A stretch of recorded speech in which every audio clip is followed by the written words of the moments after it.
यह कहानी एक बूढ़े आदमी की है।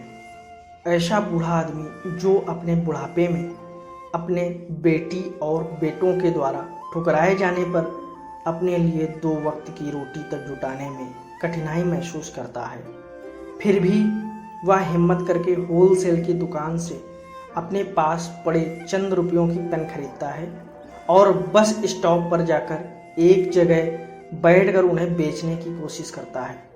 बूढ़ा दिन भर पेन बेचते बेचते थक जाता है, लेकिन उसकी ज़्यादा पेन नहीं बिकती। फिर भी वह उसी जगह सो जाता है जिस जगह पर बैठकर पेन बेच रहा था।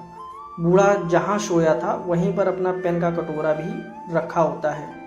बूढ़े को ऐसी अवस्था में सोते हुए देख आते जाते लोगों को उस पर दया आती है और वह उसके कटोरे में पैसा डालना शुरू कर देते हैं। जब बूढ़ा जागता है तो देखता है कि उसकी पेन एक भी नहीं कम हुई और उसके कटोरे में काफ़ी सारे पैसा जमा हो गया है।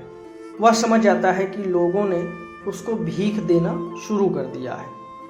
अब बूढ़ा हर दिन उसी जगह पर आता है, थोड़ी देर बैठता है और वहाँ लेटकर सो जाता है और इस तरह से उसे हर दिन ढेर सारे पैसे भीख के तौर पर मिलने लगते हैं। कई दिन बीतने के बाद जब बूढ़ा उसी जगह अपने उसी कटोरे में पेन रखकर बिना कुछ बोले बैठा होता है, तब एक यंग बिजनेसमैन उसको देखकर उसके कटोरे में 50 रुपए डालता है और अपने बस में बैठ जाता है।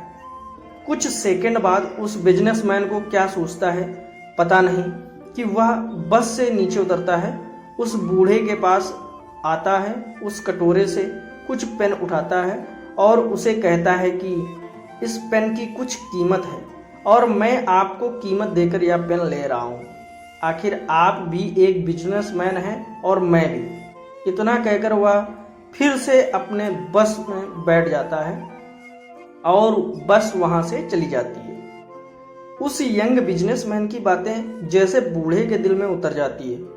उसकी बातें दिन रात उस बूढ़े के दिमाग में घूमती रहती है। 2 साल बीत जाते हैं।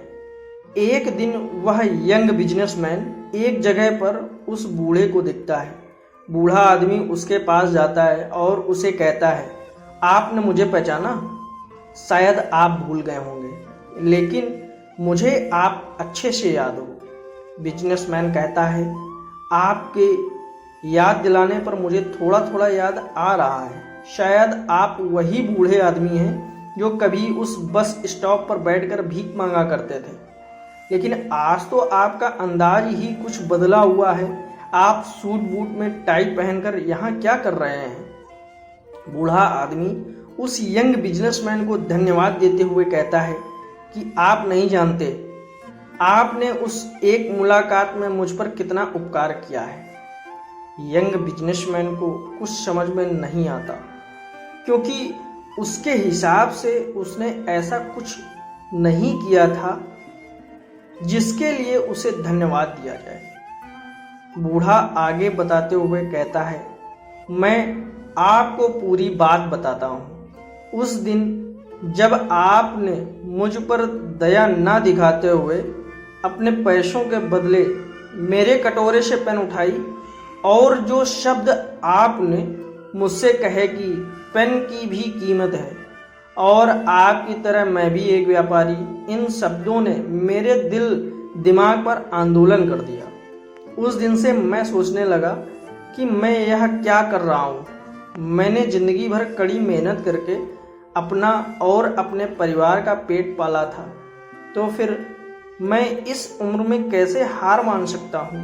मैं उस दिन तुरंत उठा, मैंने घूम घूम कर सारी पेन बेच दी और अगले दिन से मैंने पेन के साथ कॉपी और बुक्स भी बेचना शुरू कर दी। मैंने शुरू के 6 महीने काफ़ी मेहनत की और अपने बेचने की चीज़ें बढ़ाता गया और सिर्फ 6 महीने में मैंने स्टेशनरी की दुकान डाल दी। मेरे अंदर जो मेहनत करने की लगन आपने पैदा की थी, उसकी वजह से मैं इतने पर ही नहीं रुका।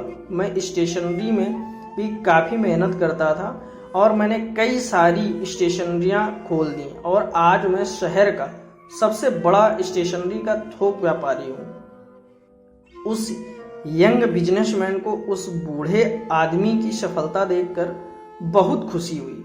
उसने बूढ़े आदमी को गले से लगा लिया और उसे बधाई दी। दोस्तों, दुनिया क्या सोचती है इससे कुछ भी फर्क नहीं पड़ता है। फर्क पड़ता है आप अपने बारे में क्या सोचते हो। अगर आप अपने आप को कमज़ोर मानते हो, आप सोचते हो कि आप कमज़ोर हो, तो आप कमज़ोर हो जाते हो। अगर आप अपने आप को ताकतवर और सक्षम मानते हो, तो आपको सक्षम होने से, सफल होने से दुनिया की कोई भी ताकत नहीं रोक सकती है। कहानी कैसी लगी बताइएगा ज़रूर। ऐसी ही कहानी को सुनने के लिए चैनल को सब्सक्राइब कर लें।